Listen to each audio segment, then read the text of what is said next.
Bonjour et bienvenue dans votre revue de presse du jour sur adenews.info. Le journal Libération nous parle du report au maintien du congrès qui divise le Parti socialiste. La tenue de ce congrès prévu les 6 et 7 juin prochains a fait l'objet de vives polémiques hier à l'occasion de la réunion du comité central. Maître Aïssata Tall Sall a demandé le report du congrès à cause de la tenue des élections locales le 29 juin prochain, alors que Ousmane Tanor Dieng pense que celles-ci ne peuvent en rien entacher la tenue du congrès. Le bureau politique du parti devra statuer sur la question au plus tard avant mercredi prochain. À la une du Populaire, la directrice des impôts et domaines Seynabou Niang Thiam claque la porte mais Macky Sall la rattrape. En effet, la directrice des impôts a envoyé sa lettre de démission à ses supérieurs hiérarchiques après 8 mois de service. Le président Macky Sall l'a convoquée au palais pour s'entretenir avec elle sur la question.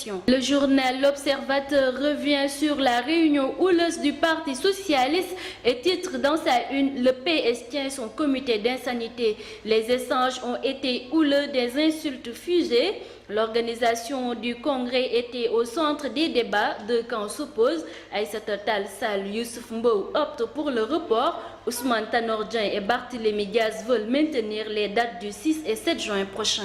Le journal Le Populaire revient sur l'affaire de drogue qui secoue l'Ocourtis et nous informe que le policier dealer Ibrahima Dieng mouille 6 de ses collègues. Son déferment a été retardé par l'audition de 6 de ses collègues qu'il a incriminés. Macky Sall veut lutter contre la mortalité maternelle et infantile. Le chef de l'État compte recruter 1000 agents sanitaires dont 500 sages-femmes. L'annonce a été faite lors de la réunion du Conseil des ministres, nous apprend Libération. Les structures sanitaires du pays souffrent d'un manque criard de plus de 1300 sages-femmes alors que 2500 diplômés d'entre elles sont au chômage, un paradoxe. Fait divers, l'animateur de la 2STV, Pape Alé Niang, a été jugé avant-hier par le tribunal correctionnel de Dakar. Libération nous rappelle qu'il est poursuivi pour les délits de conduite en état d'ivresse, destruction de biens d'autrui et fuite après les faits.